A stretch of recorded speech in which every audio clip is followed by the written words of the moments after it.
At the end of November, you announced that you would invite Benjamin Netanyahu to Hungary. Your answer is that the International Criminal Court issued an acceptance order against him. Yesterday, Hungary also announced its intention to leave this body, which had been a member of it for 25 years. What has changed in these 25 years that made you decide to leave? 25 years is a long time, and serious changes have taken place in the entire international political sphere. A considerable part of the international organizations has increasingly become part of a global power system and has been confronted with the sovereignty of the member states, the sovereign nation states. Their influence is becoming more and more widespread. They are making decisions that can be clearly explained by their political motivation, their political motives. These are just a few good international institutions that have become part of a political body. Unfortunately, they are also part of the International Criminal Court. This is a political court. This decision of the government was immediately made through Hungarian and international criticism. Why did they see the time to take this step now? First of all, there are countries that have never been members here. As they say, they were not part of this contract. The Americans are right here. The Russians, the Chinese, the Turks. So we cannot say that the whole world would have hesitated to become a member of this organization. As far as I remember, when we entered, this was connected to the idea that Hungary would take its place in the international sphere after communism. The NATO membership, the European Union membership, and other institutions that would take Hungary's place in the new world without socialism, without the Soviet Union. This was a good thing. By the way, Hungary has always been half-hearted about the whole thing. I don't want to give anyone complicated legal explanations, but we signed this statute, which makes you a member of a country, a member of an international court. But we never made Hungary a part of the law, because in this case, the correct explanation is that regardless of what the government signs, it must be accepted by the parliament, and the internal law must be made part of the law. This did not happen in Hungary. More precisely, we did this, but we did not make it public. The point is that we signed an international contract, but we never made all the steps that would have forced this to happen in Hungary. So if someone asks why we did not make the Prime Minister of the State of Israel a member, because the International Criminal Court would have wanted this, we can give three answers. The first one is unusual, so we do not usually host guests. The second thing is that we did not want to, because Israel is our friend, and the purpose of foreign policy is to gather friends for a country. And it is good that Israel is not an enemy of Hungary, but a friend of Hungary. The third thing is that even if we wanted to, we could not have forced the police to do this, because we did not make this international contract part of the law. So we can say that the Prime Minister was 100% safe in Hungary. There was no unusuality, no will, no legal possibility. We will soon talk about the relations between the two countries, but yesterday the press conference emphasized that Hungary has a zero tolerance against anti-Semitism. Now, in a European country, this should be a minimum condition. Why was it important to emphasize this? Well, we live in a world where anti-Semitism is getting stronger every day in Western Europe, so Jewish people are moving out of Western Europe. There are still people, because Hungary is the third most populous Jewish community in the European Union, so there are still people in Western Europe, but the air is running out every day. So anti-Semitism is growing. As migration is growing, so is anti-Semitism. And with the fact that European leaders, primarily in Brussels, do not want to stop migration, with this, unwillingly, and I do not assume anything bad about them, even if there could be a reason for this, but unwillingly anti-Semitism is growing in Western Europe. So not that they do not stop it, not that there is no zero tolerance, but that they support such processes, such as migration, which will result in the necessary growth of anti-Semitism. Therefore, today in Europe, the fact that there is zero tolerance against anti-Semitism in a country is an exception. So this cannot be said in the West. They encourage it there, they support it, they accept it, they live together with it. We do not. We are talking about the relationship between the two countries, which you said is friendly. What does this manifest itself in, both politically and economically? Well, first of all, the most important thing for Hungary is that we are directly interested in Israel's stability. So if there is a war in the Middle East, or any kind of uprising, uncertainty, instability, we will be the victims. There is Syria right next to Israel. The huge migration crisis and the wave of annexation in Europe happened because there was a war in Syria.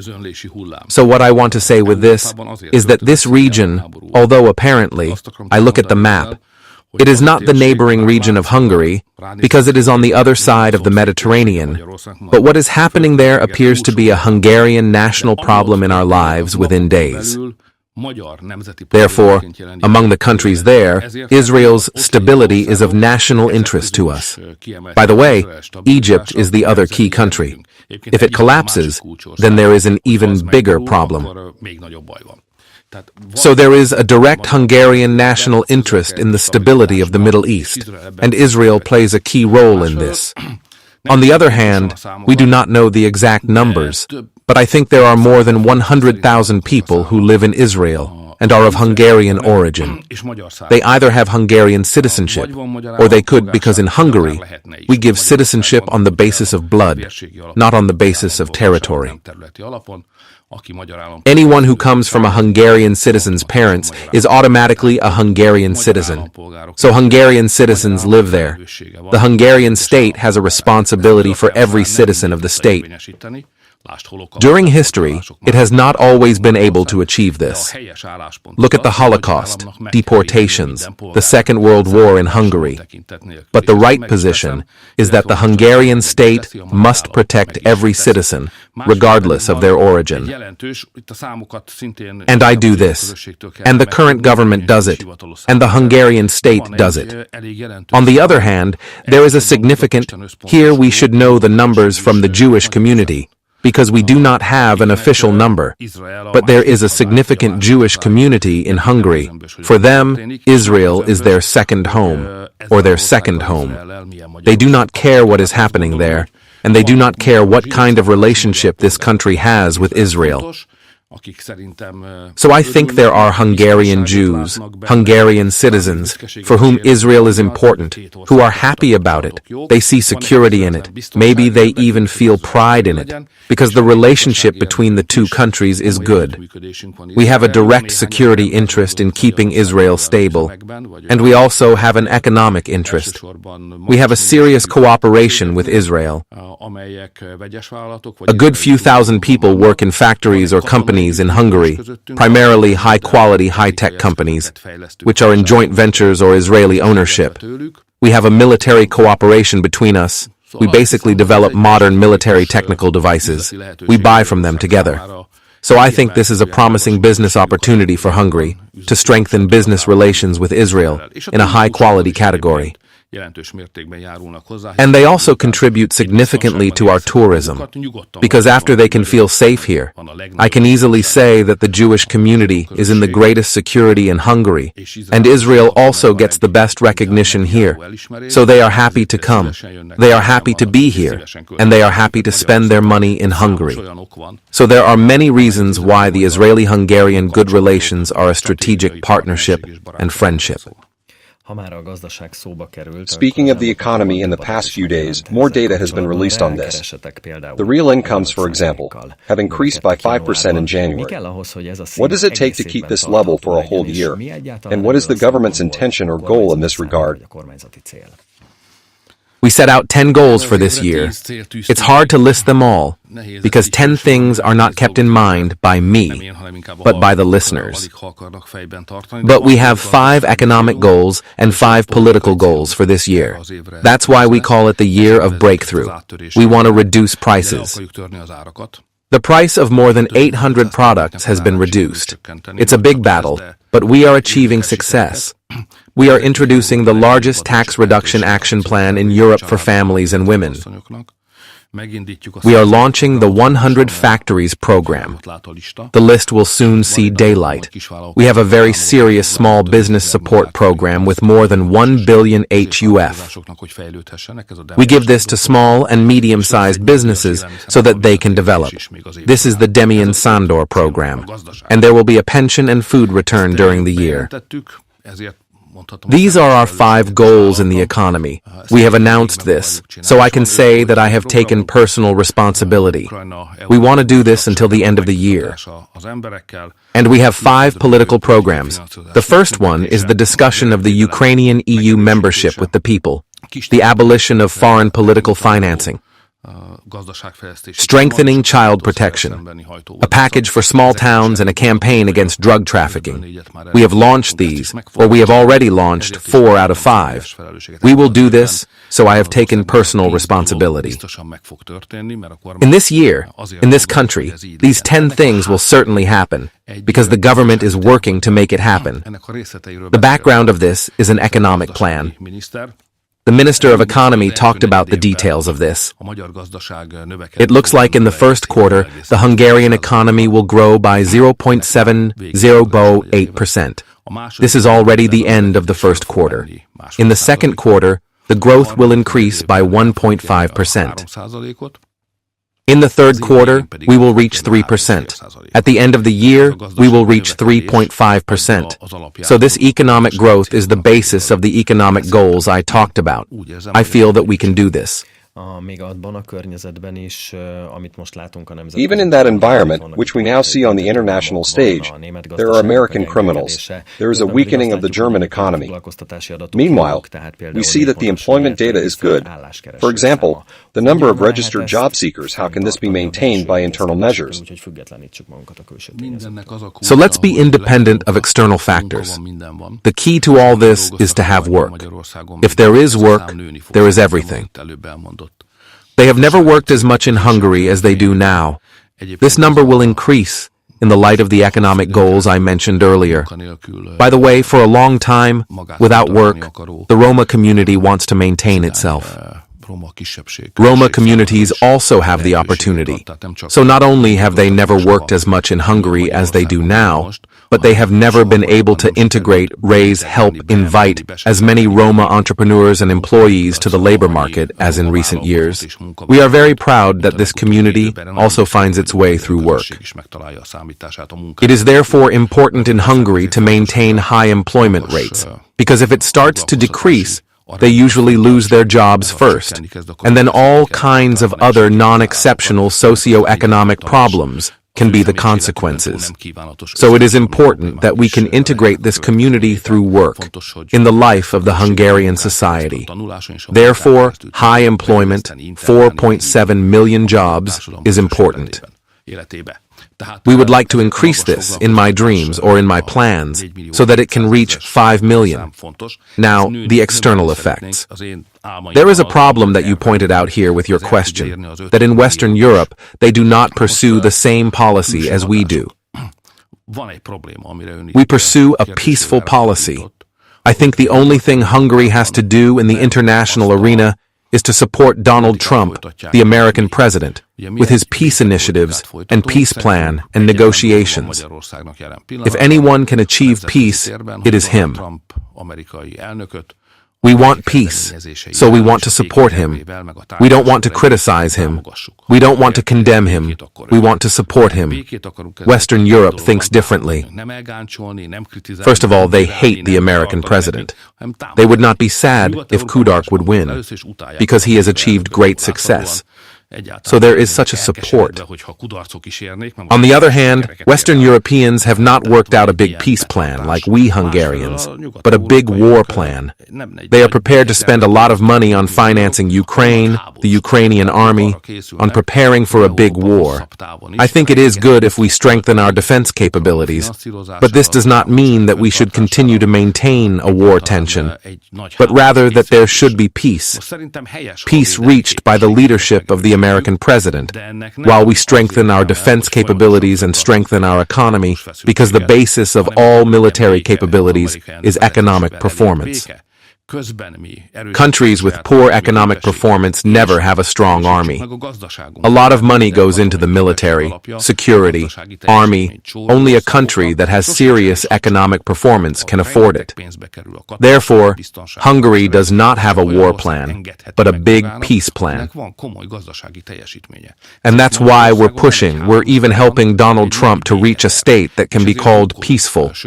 He has already achieved one thing, which is obvious, as a result of his rise, that this war will not spread to our direction, to Western Europe. So I think the American president to island this conflict. Now, we should have a ceasefire, not for the last time, because while we were talking here, just a few dozen people died on the front line. So, it's a terrible war. We look at it from a distance, through studies. We don't feel the brutality of it up close. But it's a brutal war, where, by the way, European Christian people kill each other with hundreds and thousands. Children lose their parents. Women become widows. So, there's a terrible devastation going on there, which is no longer as dangerous as it was before, but it's still happening here, in a country where, by the way, Hungarians also live, and Hungarians are also included in one of the armies, in the army of loss. So, Hungary has 1,001 reasons why it should be peaceful, why instead of war plans, we should build up big European economic peace plans and think about it. I believe that Hungary can still realize its own big peace plan, the peaceful Hungarian construction and economic plan, if, by the way, the European environment is not favorable. So, I feel that this can be done in contrast. The numbers, by the way, show this. The facts show this. We have longer-term plans. You mentioned the taxes. We have a 3-year minimum wage increase agreement with the economic actors. We have reached the average gross income of 7,000 forints per month, which is still far from the million that is flying in front of my eyes. But it was much more than before. And of course, the gross is not the same as the net, so it's still not enough. General Fradi is right, it's still not enough, but the direction is visibly good and we can keep it. Yes, and this is also necessary to achieve the goal you mentioned, to be able to reduce prices. Now in the case of food, we can already see that there is a kind of cooling down. But in the meantime, we can also see that the price of certain services is constantly rising, and the Minister of National Economy and the representatives of the bank and the telecommunications sector, how likely is it that there will be a price increase? There have been price increases that have seriously affected the Hungarian families, and these are particularly detrimental things. One of them was the increase in food prices, which had to be intervened as soon as possible because you have to eat, and you can't wait here. The other area is the area of services, where the price of telecommunications services has also increased. There have been strict, loud discussions here in recent times. I really hope that we can communicate with the Against the Food Market, where we had to intervene. I have hope here because this only means 3 large companies. Even in small business, it looks different. There, traders should have been able to make a decision, which was not possible. There were very strict, restrictive interests. In the telecommunications sector, we have to make a decision with 3 companies, and these are serious companies, large international companies. One of them is Hungarian, but it is also international. I think we will be able to make a decision. And the third area where prices have fallen is banking services. There, I think there is a real chance to make a decision, because the banking sector is also heavily taxed in Hungary, combined with other Western countries, perhaps with extremely high taxes. They are also taxed, we have involved them in public planning, but they are still closing successful years, and they have a profit. I think it is fair to say that the demand of the Hungarian state is that the prices of banking services should not increase in the future. The withdrawal of drug use was also one of the goals reached this year. Last week, you visited a village affected by a problem. What did you experience? What do people expect from the government on this topic?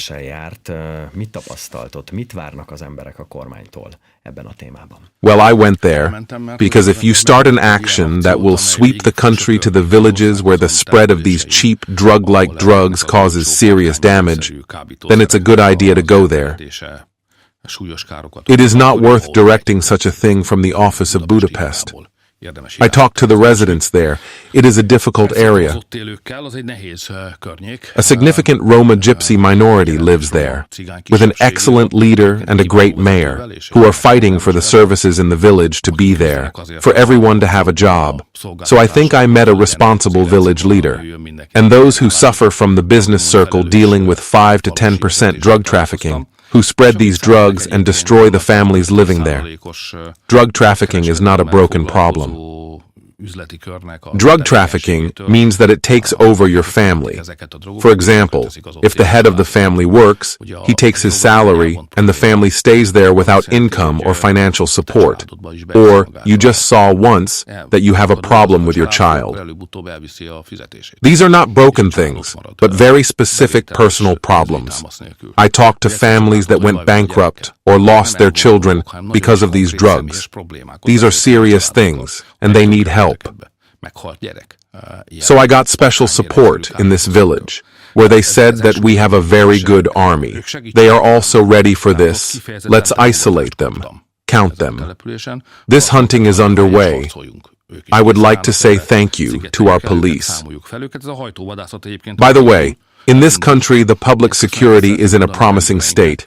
I'm not saying it's perfect, but according to European standards, we are among the best. Maybe we are the best.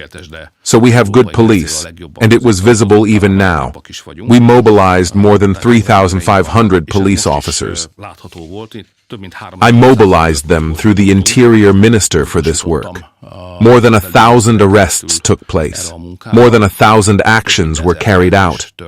Here they arrested more than one drug user, arrested merchants, informers.